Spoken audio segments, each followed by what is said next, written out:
People, oh, here comes the kitty. Hello. Do you want to say hi to the world? This is Saffron. Hi, Saffron. Hey, Queering Feminism. So it's been a couple weeks. I'm sorry I haven't posted. It's been kind of crazy with Thanksgiving and with all these end of the semester write 2,000 word essay assignments I'm getting and, you know, things like that. So I'm really sorry. Plus I got sick a couple weekends ago and it took me a good week to get over it. So, and I'd like to roll the past 2 topics that I've missed and this week's topic all into one big ball of topicness.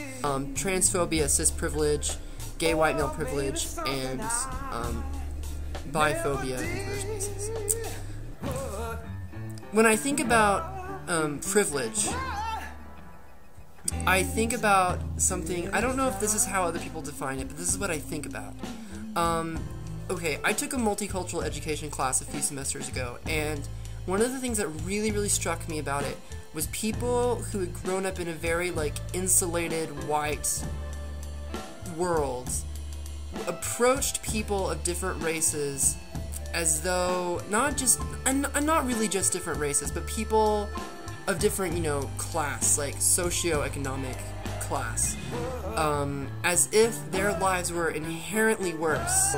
People saying their lives must be so awful because they are black, because they are Asian, because they are whatever. Their lives must be awful. That's privilege. I also think it's important to acknowledge that privilege isn't something that is active. It is also something that is projected onto someone else. Male privilege is projected onto me because I'm male. White privilege is projected onto me because I'm white. People automatically might assume that my life is better because I'm male or because I'm white. Or I might receive benefits of male privilege, of white privilege. And that is something that bothers me. That is something that I do not appreciate. It's not something that I am, I hate to say proud of, but it's not something I'm proud of. I don't mind being white. I don't hate my whiteness. I don't hate my maleness. But I do acknowledge that, that historically, not being white and not being male and not being heterosexual has really left you out of history. And I acknowledge that since I am 2 out of the 3, that there are ways in which I might have opportunities more than my friends, more than people that I care about. And that really bothers me. So privilege goes both ways. I think it's something that is subconscious, that is acted, and it is something that is projected onto someone else. And I think when we discuss privilege, it's important not to take an area of one's life where they experience oppression and use it as a rationalization that they don't have any privilege at all. And I think this blends into, you know, cis-privilege. It blends into gay white male privilege. Just because I'm gay and I experience the world differently than my heterosexual fellow human beings, I am not delusional enough to think that I haven't experienced privilege in the way of being male, in the way of being in the way of being white. I acknowledge this, and I think the thing that bothers me when some people acknowledge this is that they say, you know, I just feel so lucky for the life I had. As if saying that, you know, I feel so lucky that I was male, because if I wasn't male, I don't know how I could deal with it. Privilege. I'm just so lucky that I'm white. If I wasn't white, I don't know how I would deal with it. That's privilege. It's as if saying, being the person who experiences the brunt of that privilege is going to be unlucky regardless of anything. Like, it's not a construction. It's not something that society has set up in order to oppress these people because they think they're, you know, worthy of oppression. It's just because of who they are. So I'm just so lucky to be white, and I'll just talk about, you know, people who aren't white as if, you know, oh, those poor souls. You know, the thing about equality that I think is really important is that it should be about empowerment. It should be that whoever you are is just A-okay. being the body you are, being what race you are, being what gender you are, being what sexuality you are. That body is fine. People can't say that your body is worth less than someone else's body. They can't say that. That's empowering. It goes into trans phobia and cis-privilege. I don't know why there's transphobia. You would think that as a community, people would be able to band together on the idea that feeling as though your body is somehow out of the ordinary is hurtful and painful. However, people don't always see that way. I've experienced myself that people within the queer community aren't always very understanding.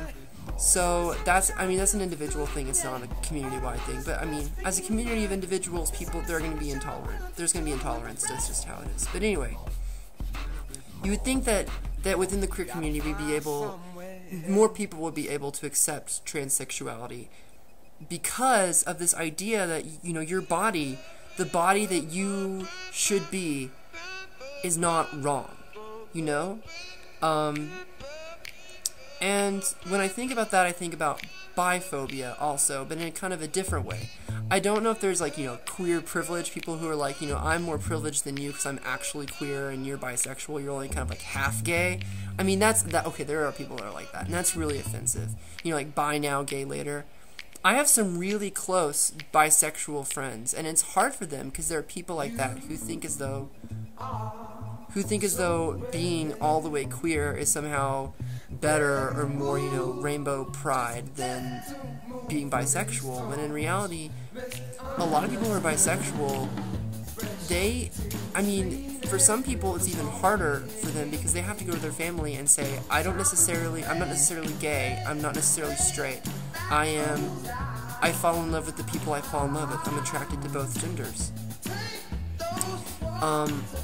And, you know, what if that person does end up with someone of the opposite sex? For the family that had to restructure heteronormative beliefs, heterosexual privilege, that kind of thing, for those people, it might be hard for them to open up to the fact that this person who I love, who I thought was just, you know, just straight, actually isn't. They're actually going to live their lives the way that they see fit. And so all of this together, all of this privilege, is important to think about, because, like I said, I think that equality movement should be empowering. I think that being a female should be empowering. I think that being queer should be empowering. I think that being trans, being bi, being black, you know, white, Hispanic, Asian, whatever, I think it all should be empowering. I'm coming up on the end. I think I sufficiently rolled all those three in together. I will see you guys next week. I hope all of my American friends had a great Thanksgiving. I'll keep posting, I promise. Thank you for bearing with us here at QueeringFeminism. Hopefully Des will post tomorrow. Let's hope this. Let's hope. Privilege isn't